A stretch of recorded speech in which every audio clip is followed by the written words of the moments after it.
সবগুলো ছবি দেখেছি। রাজকুমার 2বার দেখেছি, বিকজ শাকিব ভাইয়ের উপরে ক্রাশ খাচ্ছি দিন দিন। শাকিব খান দিন দিন আরও ইয়াং হচ্ছে, আরও হ্যান্ডসাম হচ্ছে।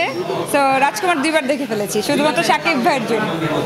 পুরো সিনেমায় শাকিব ভাইকেই দেখছি, আমি চোখ সরাইতে পারিনি। আমি পুরো সিনেমা শাকিব ভাইকেই দেখছি। সে দিনে দিনে আরও ড্যাম স্মার্ট হচ্ছে এবং ফাইনালি আমার কাছে মনে হয় যে আমরা অভিনেতা শাকিব খানকে পেয়েছি, হিরো না, একজন অভিনেতা শাকিব খানকে পেয়েছি যে আমার মনে হয় তার লাইফের বেস্ট অ্যাক্টিং এখন করছে। ফিনিশিংটা ভালো ছিল, আরও ভালো, ভালোর তো আসলে শেষ নাই, আরও ভালো করা যেতে পারতো, বাট আমার কাছে খারাপ লাগে না, আমার কাছে ভালো লেগেছে। আপনি জানতে চাই নির্বাচনের পরিস্থিতি কেমন ছিল বা যদি বলতেন অনেকদিন পরে আসলে এফডিসিতে আসা হয়েছে এবং 2 বছর পর পর আমাদের সবার এরকম একটা মিলন মেলা হয় যেটাতে সবার সাথে সবার দেখা হয়। সো অনেক ভালো লাগছে এফডিসিতে এসে। প্রত্যাশা কেমন আসলে নির্বাচনে অনেকবারই হ্যাঁ, প্রত্যাশা তো অনেকই থাকে প্রত্যেকবার, বাট প্রত্যাশাগুলো পূরণ হয় না। আশা করি এবার যে প্যানেল জিতবে প্রত্যাশাগুলো পূরণ যদি হয়, কারণ প্রত্যাশাগুলো যদি পূরণ না হয় আগামীবার হয়তো বা ভোট দিতেই আসবো না, কারণ ভোটটাই আমার কাছে মনে হয় যে ওয়েস্ট যদি আমাদের প্রত্যাশাগুলো পূরণ না হয়। লাস্ট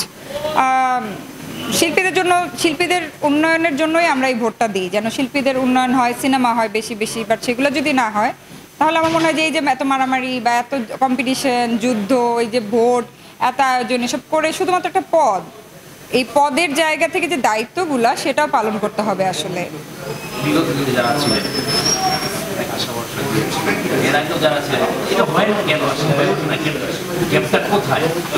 আমার মনে হয় কি শিল্পীদের জন্য কাজ করার মন মানসিকতা থাকতে হবে, এটা ইগোতে না নিয়ে গিয়ে যে হ্যাঁ ইগো আমাকে জিততে হবে, আমি ইলেকশন করছি দেখে আমাকে জিততে হবে, বা আমি শিল্পী আমি ইলেকশন করব আমি জিতবো, এই জিনিসটা মাথায়। এটার পাশাপাশি জিতার পরে শিল্পীদের জন্য আমি কি করব সেটা ইম্পর্টেন্ট, শিল্পীদের জন্য কতটুকু কাজ করব বা শিল্পের জন্য কি করব এটা বেশি ইম্পর্টেন্ট। তো এটা যদি করা হয় তাহলে আমার মনে হয় যে তাদের প্রপার যে কারণে শিল্পীরা যে আশায় তাদেরকে ভোট দিয়েছে সেই আশাটা পূরণ হবে।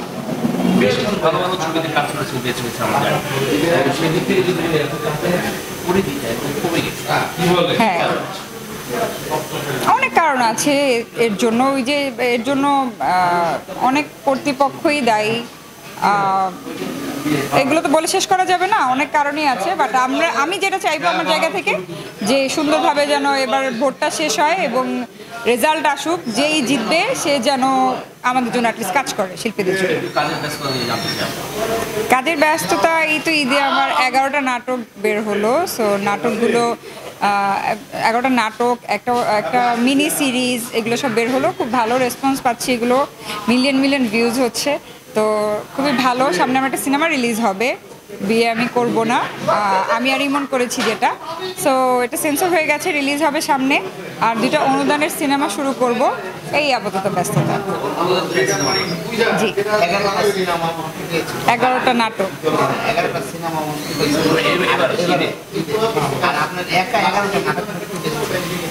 হ্যাঁ, আমার একা, আমি এবার আপনারা সব সোলো নাটক এবং আমি বলতে পারেন রেকর্ড করেছি যে মোশাররফ করিমের সাথে এতগুলো নাটক এর আগে কোনো নায়িকার করেনি একসাথে অ্যাট এ টাইম বা একটা ঈদে।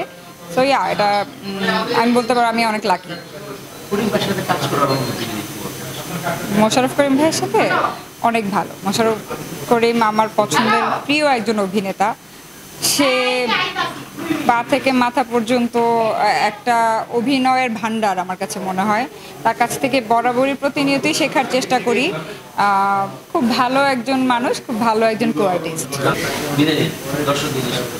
দর্শকদেরকে বলবো সবাই ভালো থাকবেন, আমি তানহা তাসনিয়া, সবাই আমার জন্য দোয়া করবেন। Thank you.